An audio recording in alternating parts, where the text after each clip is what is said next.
Halo teman-teman fisika, ketemu lagi. Hari ini kita lanjut belajar tentang soal persiapan ujian sekolah ya teman-teman ya, tingkat SMP. Yang kita bahas fisikanya aja ya teman-teman.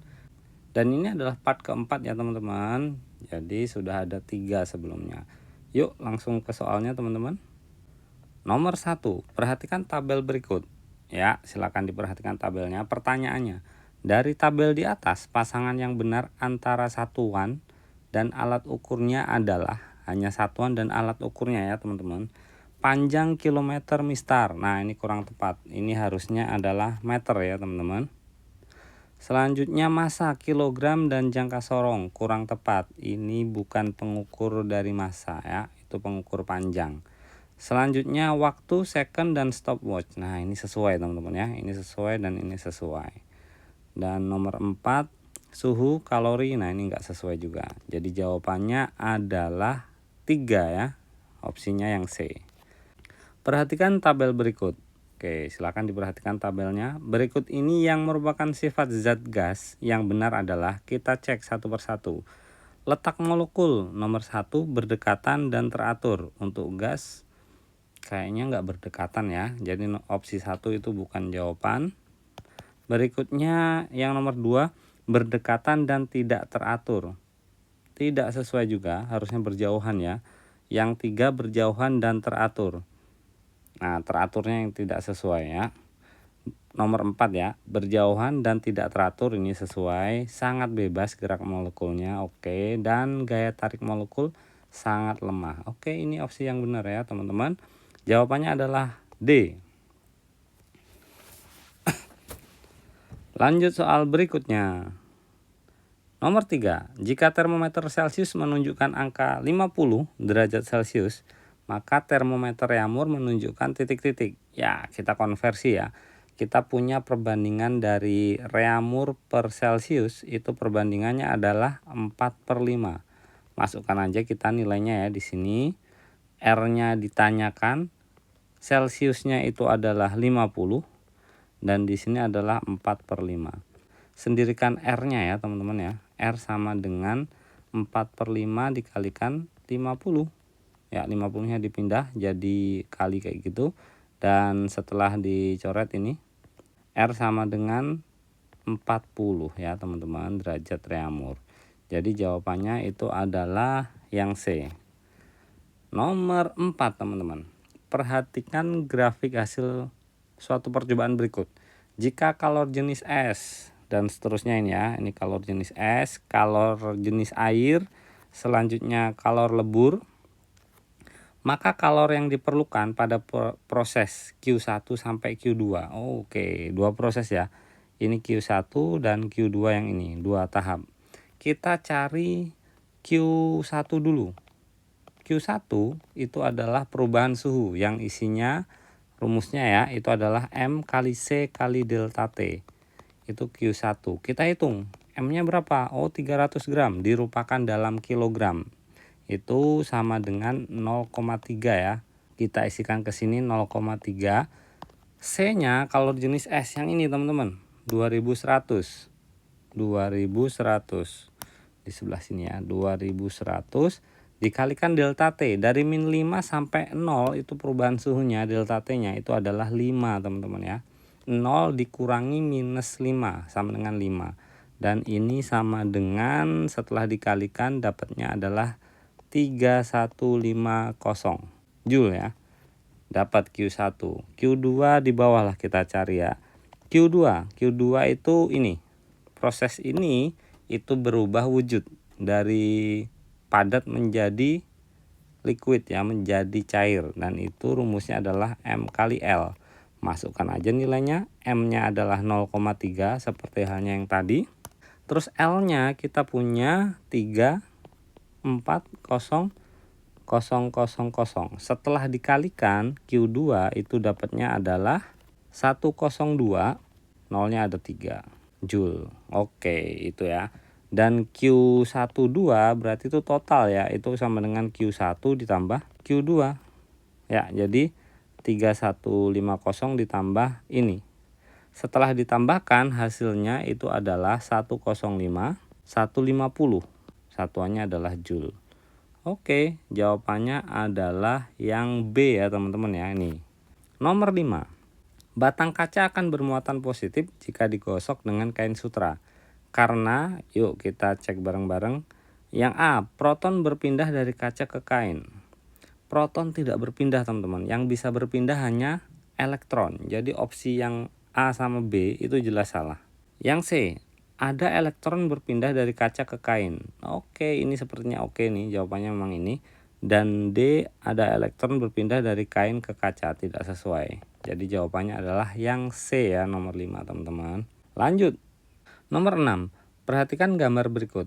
Oke, ada 4 gambar ya teman-teman. Pertanyaannya, pada gambar di atas yang merupakan contoh penerapan hukum 1 Newton adalah, ya teman-teman kita lihat satu persatu. Nomor 1, itu ada orang sedang duduk di dalam mobil ya. Tiba-tiba dia terdorong ke depan. Kayaknya mobilnya mengerem mendadak sehingga dia terdorong ke depan. Ini cocok dengan hukum Newton 1. Selanjutnya yang kedua juga, mobil yang semula diam, kayaknya itu bis ya, bisnya diam, tiba-tiba bergerak dan orang yang di dalamnya terdorong ke belakang kayak gitu. Nah, itu juga cocok dengan hukum Newton 1, di mana kecenderungan benda itu kalau diam tetap diam, kalau benda bergerak itu cenderung tetap ingin bergerak. Ya, nomor 1 dan 2 itu hukum Newton 1. Yang nomor 3 itu gaya dan menyebabkan bergerak. Jadi itu hukum Newton 2, yang kedua juga hukum Newton 2. Yang keempat maksudnya itu juga hukum Newton kedua. Jadi jawabannya adalah 1 dan 2 ya, A ya teman-teman jawabannya. Kita lanjut soal nomor 7. Dengan suara yang sama di dalam ruangan kelas lebih nyaring daripada di lapangan. Hal ini disebabkan, jadi yang konsentrasi kita itu adalah di dalam ruangan kelas lebih nyaring. Konsentrasinya di situ ya. A, di lapangan sepi. Dia membahas lapangan. Salah ya yang A. Yang B, dalam ruangan banyak suara. Kita cek lagi yang berikutnya. C, dinding pantul jauh dari sumber bunyi. Ya, dia membahas yang di lapangan ya teman-teman. Yang D, dinding pantul dekat dengan sumber bunyi. Oke, ini jawabannya ya teman-teman. Jadi karena di ruangan itu dinding pantulnya itu dekat dengan sumber bunyi, sehingga terasa atau terdengar lebih nyaring. Lanjut soal berikutnya. Perhatikan gambar berikut. Oke, ada 4 gambar. Dari gambar di atas yang merupakan pasangan tuas dengan prinsip kerja yang sama adalah, oke, prinsip kerja yang sama berarti ini adalah tuas jenis 1 atau 2 atau 3 yang sama ya. Kita cek. Untuk membedakan jenis 1, 2, 3 dari tuas ataupun pengungkit itu kita lihat yang tengahnya ya teman-teman ya. Yang tengahnya untuk gambar 1 ini adalah titik tumpu. Tengahnya sini ya. Itu titik tumpu. Gambar nomor 2 itu titik tengahnya adalah bebannya. Terus yang nomor 3 titik tengahnya adalah beban. Terus yang nomor 4 itu titik tengahnya adalah kuasa. Jadi yang cocok yang sama prinsip kerjanya itu adalah nomor 2 dan 3. Jawabannya adalah yang B teman-teman ya, nomor 8. Kita lanjut soal nomor 9. Sebuah benda diletakkan 20 cm di depan cermin cekung. Oke, ini adalah S. 20 cm. Berjari-jari 30 cm. Berarti fokus poinnya, titik fokusnya itu setengah dari jari-jari. Setengah dari 30 sama dengan 15 cm. Jarak bayangan benda terhadap cermin adalah, yang ditanyakan adalah S aksennya. Jarak bayangan sama dengan berapa? Kita coba kerjakan di atas sini ya biar gampang. Seper S aksen itu sama dengan seper fokus point, titik fokus, dikurangi seper S, jarak benda. Dan kita masukkan nilainya 1/15 dikurangi 1/20 ya teman-teman. Kita samakan penyebutnya. 15 sama 20 itu penyebutnya yang sama, KPK-nya itu adalah 60 kayaknya. Ya 60 teman-teman. 15 dikalikan dengan 4, 20 dikalikan dengan 3.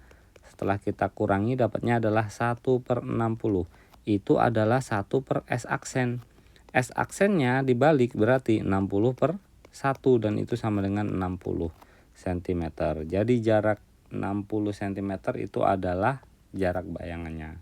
Lanjut soal berikutnya. Perhatikan gambar di bawah ini. pada gambar di atas, di bawah ya, di bawah di samping padahal ya.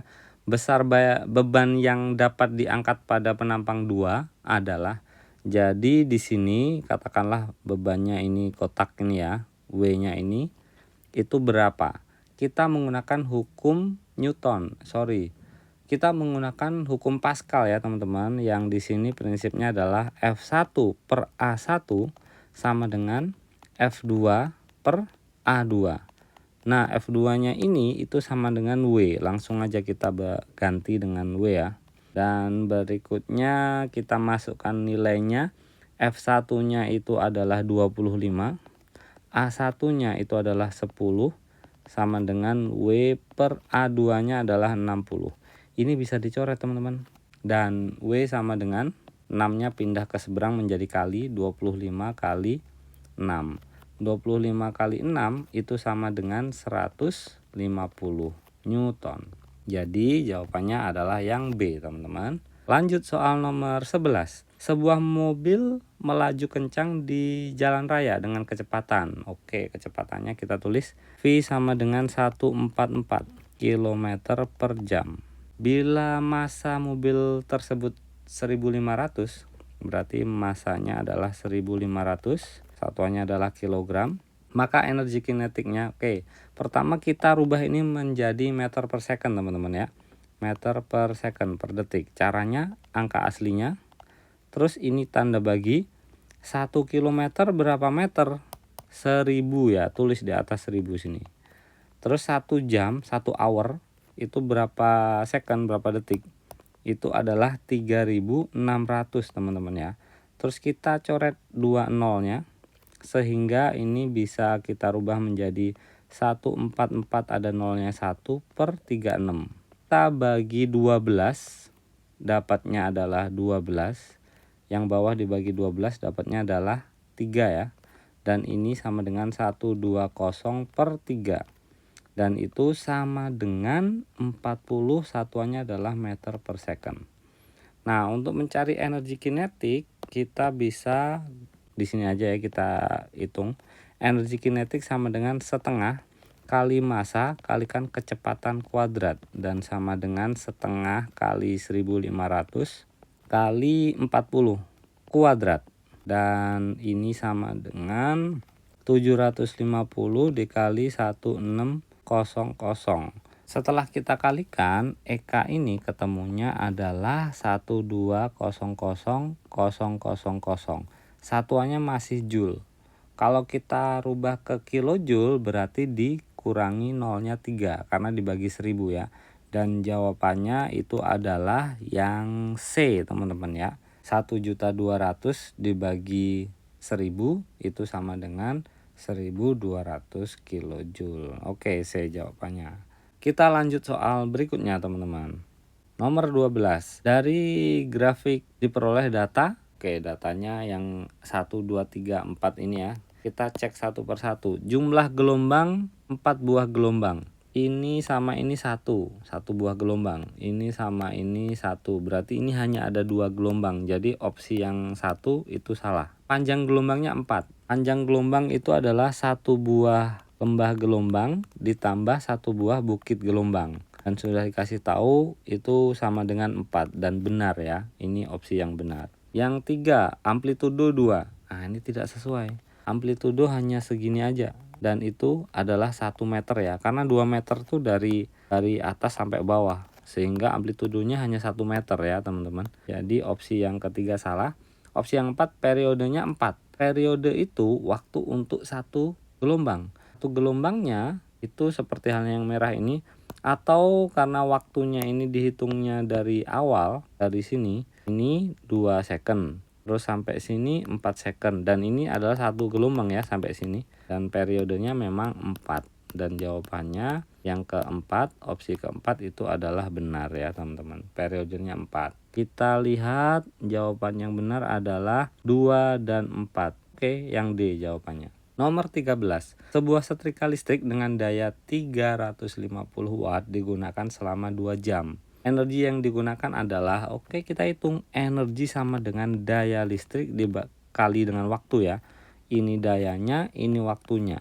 Masukkan nilainya, dayanya itu adalah 350, waktunya adalah 2 jam. Karena satuannya di sini semuanya adalah kWh ya, kilowatt hour. Jadi waktunya tetap dalam jam ataupun hour. Dan setelah kita kalikan dapatnya adalah 700 Wh watt hour. Dan dijadikan kWh dibagi 1000 ya teman-teman, sama dengan 0,7 kWh, dan jawabannya adalah yang B. Kita lanjut soal berikutnya. 14. Pada rangkaian di bawah ini E sama dengan 6 volt. Oke, maka kuat arus rangkaian adalah, kita cari dulu R total dari ini ya. Seper R total, karena ini paralel pakai seper ya, itu sama dengan seper 30 ditambah seper 20 ya. Ini seper 20 tambah seper 30 dan sama dengan, disamakan penyebutnya jadi 60, 30 itu dikali 2 dan 20 dikali 3, dan ini dapatnya adalah 5/60. Dan R totalnya sama dengan dibalik ya, 60/5 sama dengan 12 ohm. Dan I arus listrik sama dengan voltase dibagi R totalnya, dan sama dengan voltasenya ini ya teman-teman ya, yang di posisi di sini 6 dibagi 12, dan itu sama dengan setengah. Satuannya adalah ampere. Jawabannya adalah yang A, 0,5 itu setengah ya. Kita lanjut nomor 15 teman-teman. Jika saklar SK ini berarti ya teman-teman ditutup, maka yang terjadi adalah, kita cek. A, B menjadi kutub magnet utara, B menjadi kutub magnet utara. Benar teman-teman, B ini menjadi kutub magnet utara. Menggunakan prinsip tangan kanan ya di sini. Agak susah nih memperlihatkan prinsip tangan kanan, tapi pokoknya jempolnya itu ya sesuai 4 jarinya dulu. 4 jarinya itu adalah yang di sini, yang muter-muter di bendanya ini. Karena pertama kali lewat belakang ya, ini arus listriknya kan dari E ini langsung menuju ke belakang objek, sehingga B itu menunjukkan arah utara magnet yang terbentuk ini. Dan di sini utara, pastinya di sini selatan, sehingga kalau didekatkan dengan magnet yang di sebelah kanannya itu tolak menolak ya, karena U sama U sama jenis, tolak menolak. Kita cek lagi, yang A, B menjadi kutub utara benar, sehingga kutub U magnet tarik menarik ini enggak sesuai, harusnya tolak menolak ya karena sama jenis. Yang B menjadi kutub utara, sehingga kutub utara magnet tolak menolak dengan B. Oke, sepertinya ini jawabannya teman-teman ya. Dan berikutnya nomor C, B menjadi kutub magnet selatan, salah. B menjadi kutub magnet selatan juga, yang opsi D salah juga. Memang jawabannya yang B ya teman-teman. Kita lanjut soal berikutnya. 16. Perhatikan gambar berikut. Faktor yang tidak mempengaruhi besarnya kekuatan elektromagnet pada kumparan adalah faktor yang tidak ya, yang tidak mempengaruhi. Yang A, kuat arus. Kuat arus itu adalah hasilnya teman-teman ya. Jadi ini tidak mempengaruhi. Jadi kayaknya opsinya yang A jawabannya ya. Yang B, jumlah lilitan. Ini mempengaruhi. Makin banyak lilitan, makin banyak listrik yang dihasilkan. Oh ya, elektromagnet ini artinya itu membuat listrik dari magnet teman-teman ya. Jadi arus listrik ini merupakan hasil, nggak mempengaruhi karena dia hasilnya ya. Terus yang B, jumlah lilitan, mempengaruhi. Yang C, besar kumparan, mempengaruhi juga. Yang D, menambahkan inti besi pada kumparan, itu berpengaruh juga. Kita lanjut nomor 17. Gerhana bulan terjadi bila bulan, matahari, dan bumi terletak pada satu garis lurus. Iya, itu benar. Susunan yang benar adalah, jadi gerhana bulan itu cahaya dari matahari itu tidak sampai ke bulan karena ketutupan oleh bumi. Itu terjadinya gerhana bulan. Sehingga yang tepat urutannya itu adalah matahari, terus bumi, terus bulan. Opsi yang tepat itu adalah yang A teman-teman ya. Matahari, bumi, bulan. Buminya itu di tengah. Cahaya dari matahari itu terhalang bumi sehingga tidak sampai ke bulan, sehingga terjadi gerhana bulan. Lanjut nomor 18. Pupuk urea dengan rumus kimia CONH22 mengandung atom-atom berikut kecuali C itu karbon. Ini ada. Sulfur ini enggak ada teman-teman. Sulfur itu S dan enggak ada di sini. Berarti jawabannya ini. Oksigen ada teman-teman. Oksigen ada O di sini kan. Hidrogen H ini ada juga. Oke, jawabannya memang B. Yang tidak ada itu adalah sulfur. Kita lanjut soal nomor berikutnya. 19. Cuka makan CH3COOH merupakan salah satu contoh asam. Oke. Berikut adalah hasil identifikasi cuka kecuali rasanya masam. Benar. Rasanya masam ya. Larutannya dapat menghantarkan listrik, itu benar. Jika lakmus merah ditetesin cuka, warna lakmus menjadi biru. Ini salah teman-teman ya. Yang D, jika lakmus biru ditetesin cuka, warna lakmus menjadi merah. Nah, ini benar. Yang ditanyakan adalah kecuali, dan jawabannya nomor 19 itu adalah yang C. 20. Garam dapur yang sangat diperlukan dalam setiap masakan mempunyai nama senyawa kimia natrium klorida.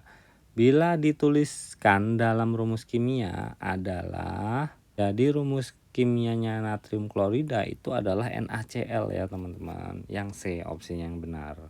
Lanjut, nomor 21. Dari hasil percobaan 1, 2, 3, 4 tersebut, perubahan fisika ditunjukkan oleh kelompok nomor. Oke, kita cek satu persatu.